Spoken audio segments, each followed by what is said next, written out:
So here's a fun fact about the Sydney Opera House. So when they were planning its construction, it was supposed to take 4 years to build and it was budgeted to cost about $7 million.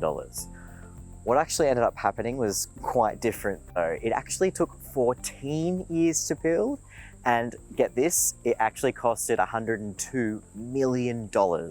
So here, there was a pretty epic failure in planning. Now, unfortunately, students tend to make the same kind of mistake actually when they're planning their study. Yeah, I know I've said that to myself multiple times in the past that, oh, I'll do better next time. You know, I'll get myself organized and start my assignments and study early. Yeah, look, me too. And I think we're usually telling ourselves these things right in the middle of feeling awful because we've had another sleepless night. We've left all of our study to the last minute. We're trying to cram everything in and it's really just not working for us. So when we're telling ourselves, we're making ourselves all of these promises, it really just doesn't pan out and things tend to go the same way as the Sydney Opera House. Yeah, and it's really frustrating because, of course, if you don't start things early enough, you don't give yourself enough time to make use of those really powerful study techniques like retrieval practice and spacing. So what's going on here? Why do we keep on making the same mistakes? That's a great question. And it actually turns out that this problem is so common that it has its own special name. So it's called the planning fallacy. Now, a fallacy is an idea that people tend to believe is true that is actually false. So in this case, the planning fallacy is just talking about this idea that people tend to believe their plans will come true when often they don't. Now, the reason that this happens is because we tend to be too optimistic about what the future will look like and what our future selves will be capable of. So we're not very good at predicting all of the road bumps that we're going to come across between now and our plan coming to fruition, for example. So we tend to look at the world sort of with the rose-colored glasses on. We think that everything's going to work out just right. Of course it doesn't.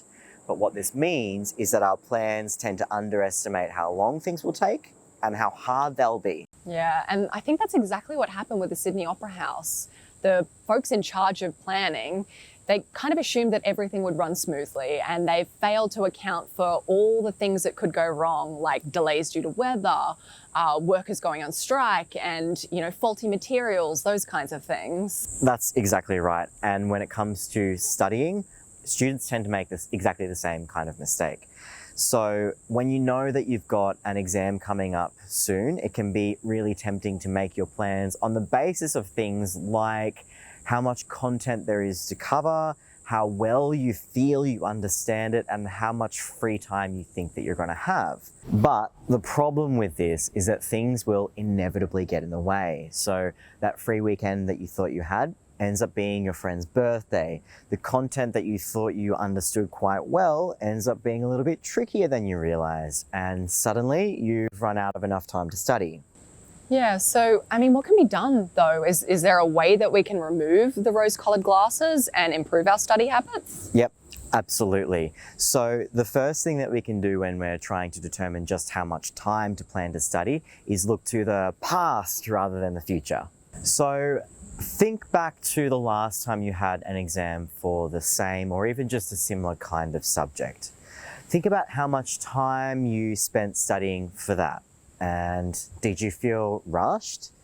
If you say spent about 6 hours studying then and it didn't quite feel like enough, then this time around, plan to extend that study time further, even double it. Spend 12 hours studying if you can. Looking to the past rather than the future gives us a much clearer idea of what we'll be capable of.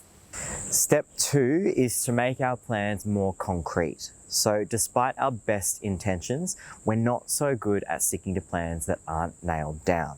So when it comes to making our study plans, schedule them into your calendar well in advance and don't forget to space out those sessions. One trick that you can also use is to actually pop your, say, exam date in your calendar a couple of days before it's actually meant to be due. That way, you're protecting yourself against the things that might go wrong, like catching a cold. You've got a little bit of wiggle room there regardless. And a great way to make sure that you actually stick to the plans that you do make is by recruiting a friend.